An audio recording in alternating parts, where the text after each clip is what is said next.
It's not often that a city is most famous for the sheer amount of rain that it gets each year. Welcome to Bergen, a town on the West Norwegian coast where it rains on average 240 days every year.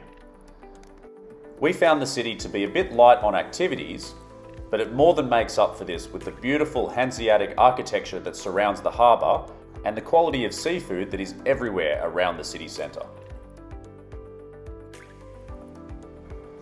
We started our visit by going to the waterfront to check out some of the seafood markets around there.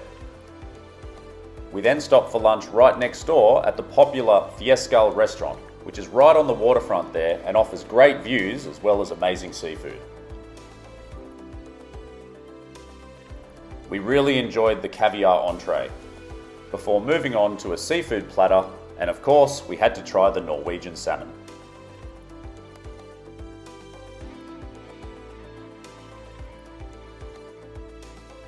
Nearby, there's an outdoor market where you can get more great seafood that's fresh out of the water. Some of it you may want to avoid. This vendor was selling orca salami. This may be distasteful for some, but I guess the Norwegians like it.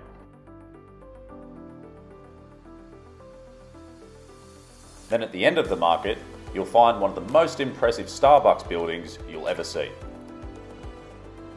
The waterside promenade on the north side of the harbour really shows off the charming nature of the architecture.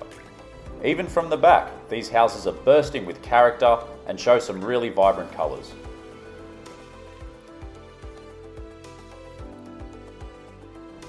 Next we jumped on the cable car that goes up the mountain that overlooks the town of Bergen.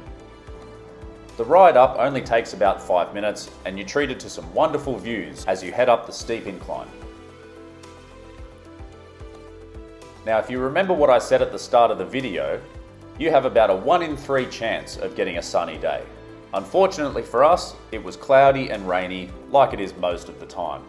But if you are able to snag a sunny day when you're in town, the views up here would be absolutely sensational. They still are pretty nice. And while up there, we were reminded that we are in fact 16,000 kilometres from home. So we found Bergen to be a really nice city that's very pleasant to just stroll around. It's small enough to explore entirely on foot and was a very worthwhile stopover. If you're interested to see what else we got up to, then check out some of our other videos from our road trip through Norway. Thank you for watching. If you enjoyed this video, don't forget to give it a like and subscribe to the channel.